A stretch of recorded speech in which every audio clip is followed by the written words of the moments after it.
بسم اللہ الرحمن الرحیم۔ السلام علیکم۔ آپ میرا یوٹیوب چینل دیکھ رہے ہیں، میں سلیم اوان ہوں۔ آپ میرے اس ویڈیو کو میرے فیس بک پیج پر بھی دیکھتے ہیں۔ ناظرین، پاکستان میں صدارتی نظام کی باتیں ہو رہی ہیں۔ صدارتی نظام کو لانے کے لیے میڈیا پر، سوشل میڈیا پر گفت و شنید، بحث ویسے بھی شروع ہو گئے ہیں۔ بالکل بھی ہماری بحث یہ نہیں ہے کہ نظام کون سا بہتر ہے۔ صدارتی نظام کی اگر بات کریں تو صدارتی نظام امریکہ میں بھی رائج ہے، صدارتی نظام فرانس میں بھی رائج ہے، صدارتی نظام ایران میں بھی رائج ہے۔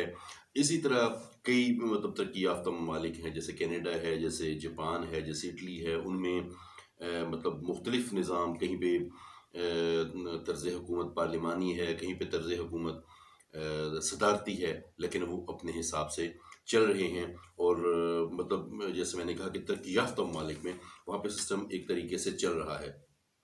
سوال یہ ہے کہ ملک میں نظام کی تبدیلی کون چاہتا ہے؟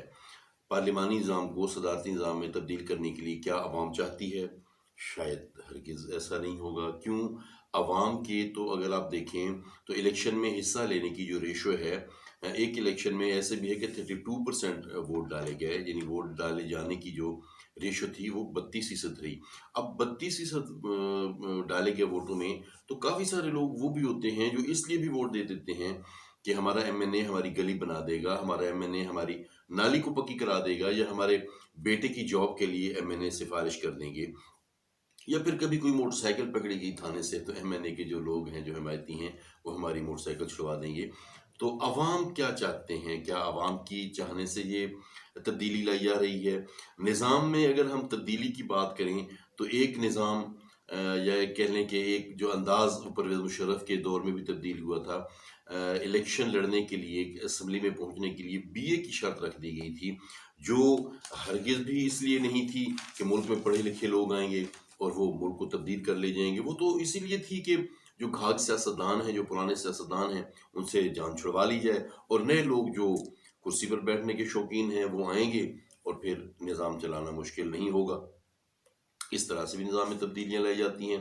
اب اگر صدارتی نظام ہم دیکھیں ملک میں اور اختیارات کی بات کریں تو ہم نے یاجا کا، ہم نے ایوب کا، ضیاء الحق کا صدارتی نظام دیکھا۔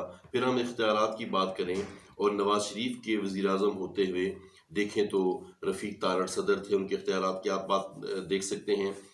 گیلانی وزیر اعظم ہیں تو زرداری وہ صدر ہیں، وہاں پہ آپ اختیارات دیکھ سکتے ہیں۔ اسی طرح بے نظیر وزیر اعظم ہیں تو فاروق لغاری صدر ہیں، اور صدر کے کیا اختیارات ہیں وہ آپ دیکھ سکتے ہیں۔ اگرچہ وہ پارلیمانی نظام تھا، ہم نے دیکھنا یہ ہے کہ ہمارے ملک میں کیوں نظام ضروری ہے، ہمارے ملک میں نظام کی تبدیلی کیوں ضروری ہے۔